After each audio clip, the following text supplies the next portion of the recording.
ভুয়া তথ্য ব্যবহার করে জাল জাতীয় পরিচয়পত্র ও ট্যাক্স আইডেন্টিফিকেশন নাম্বার টিআইএন তৈরি ও জাল কাগজপত্র ব্যবহার করে ফ্ল্যাট কেনাবেচার সাথে জড়িত চক্রের ৮ সদস্যকে গ্রেফতার করেছে পুলিশের অপরাধ তদন্ত বিভাগ সিআইডি।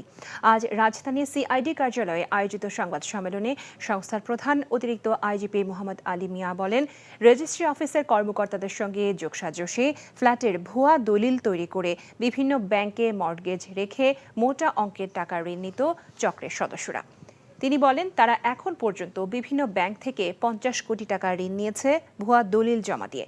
এছাড়া চক্রটির সাথে জড়িত বিভিন্ন সরকারি দপ্তরের কর্মকর্তাদের বিষয়ে অভিযান চালানোর কথা জানান সিআইডি প্রধান। অ্যারেস্ট করেছি এবং তাকে ইন্টারোগেশন করে বেশ চমকপ্রদ তথ্য পেয়েছি। আমরা রেজিস্ট্রি অফিসে যারা একই দলিলে একাধিক ডুপ্লিকেট কপি দিচ্ছে তাদেরকেও আমরা আইনের আওতায় এনেছি। তাদের জিজ্ঞাসাবাদ করে অনেক কিছু পাওয়া গেছে এবং যাদের তথ্যপত্র অলরেডি আমাদের হাতে এসে গেছে, ইনশাল্লাহ আমরাও তাদের 2-1 দিনের মধ্যে অ্যারেস্ট করতে সক্ষম হব। বিকাশে কম খরচে ক্যাশ আউটের লিমিট বেড়ে 50,000, প্রিয় এজেন্টও 2টা।